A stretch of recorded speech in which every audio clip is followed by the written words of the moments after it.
একটির সাথে সিরিজে যুক্ত থাকায় তাদের ভোল্টেজ যোগ হয়। যেমন 4000 ইলেকট্রোসাইট একসাথে কাজ করলে 600 ভোল্ট পর্যন্ত বিদ্যুৎ উৎপাদন হতে পারে। এই পরিমাণে বিদ্যুৎ দিয়ে তারা শিকার ও আত্মরক্ষা করে। যেমন এই ভিডিওটাতে দেখা যায় যখন একটি কুকুর এবং একটি ইলেকট্রিক ইল মুখোমুখি হয় তখন কুকুরটি ভাবে সে সহজেই এই মাছটিকে পরাজিত করতে পারবে, কিন্তু যখন কুকুরটি মাছের ওপর কামড় বসায় তখনই এই ইলটি বিদ্যুতিক শক দেয় এবং কুকুরটির অবস্থা কাহিল হয়ে যায়। এর পরের ভিডিওতে দেখা যায় একটি ইলেকট্রিক ইল কিভাবে তার থেকে 10 গুণ বড় কুমিরকে শক দিচ্ছে। কুমিরের এই অবস্থা দেখেই আপনারা হয়তো বুঝতে পারছেন যে কুমিরটি কি পরিমাণে শক খাচ্ছে। এর পরের ভিডিওতে একটি কুমির যখন ইলেকট্রিক ইলকে কামড় দেওয়ার মতো সাহস করে তখন এটি তার জীবনের সবচেয়ে বড় ভুল হিসাবে প্রমাণিত হয়। ইলটি কিছুক্ষণের মধ্যেই শক দিয়ে কুমিরটিকে মেরে ফেলে। এরপর চলুন এমন কিছু ভিডিও দেখা যাক যেখানে মানুষ মুখোমুখি হয়েছিল এই ভয়ঙ্কর ইলেকট্রিক ইলের সঙ্গে। এই ভিডিওতে অবস্থিত ছেলেটি জানতো না যে তার আশেপাশে ইলেকট্রিক ইল আছে, আর যখনই ইলটি শক দেয় তখন ছেলেটি অচেতন হয়ে পানিতে পড়ে যায়। এরপর এই ভিডিওতে এই ছেলেটি যখন ইলেকট্রিক ইলকে ধরার চেষ্টা করে তখন বিদ্যুতিক শকের কারণে সে লাফিয়ে পড়ে।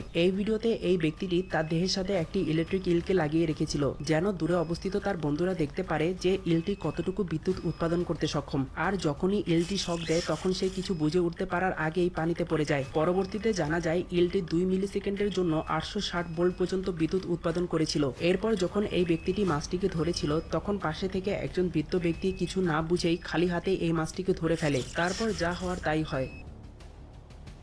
1800 সালে বিজ্ঞানী আলেকজান্ডার ভোল্টা ইলেকট্রিক ইলের বিদ্যুৎ উৎপাদনের ক্ষমতা থেকে অনুপ্রাণিত হয়ে প্রথম ব্যাটারি আবিষ্কার করে, যা আমাদের পরবর্তী টেকনোলজিগুলো হতে পারে। এই মাছটি পানিতে অনেক ভালোভাবে দেখতে পায়, কিন্তু আসলে এই মাছটি পানিতে একেবারে দেখতে পারে না বললেই চলে। তো এখানে প্রশ্নটা হলো তাহলে তারা কিভাবে শিকার করে? আসলে তারা তাদের শরীর থেকে এক ধরনের দুর্বল ইলেকট্রিক সিগন্যাল প্রডিউস করে যা রেডারের মতো কাজ করে, আর এই সিগন্যালগুলো তাদের পানির মধ্যে শিকার কোথায় আছে তা বুঝতে সাহায্য করে। এছাড়াও এই সিগন্যালটি ব্যবহার করে সে তার গন্তব্যে পৌঁছে যায়। এই মাছটি এত ভয়ানক হওয়া সত্ত্বেও প্রকৃতিতে তার অনেক গুরুত্বপূর্ণ অবদান আছে। তবে দুঃখের ব্যাপার হলো বিশ্বের বিভিন্ন দেশে এই মাছটিকে শিকার ও খাওয়া হয়, যার কারণে এটির পরিমাণ অনেক বেশি কমতে দেখা যাচ্ছে। তবে ইলেকট্রিক ইল একবারে 2000-এরও বেশি ডিম দেয়, তাই আশা আছে এই ইউনিক প্রজাতির মাছটি ভবিষ্যতে টিকে থাকবে। তো আজকের এই ভিডিওটা এই পর্যন্তই। ভিডিওটা ভালো লাগলে অবশ্যই লাইক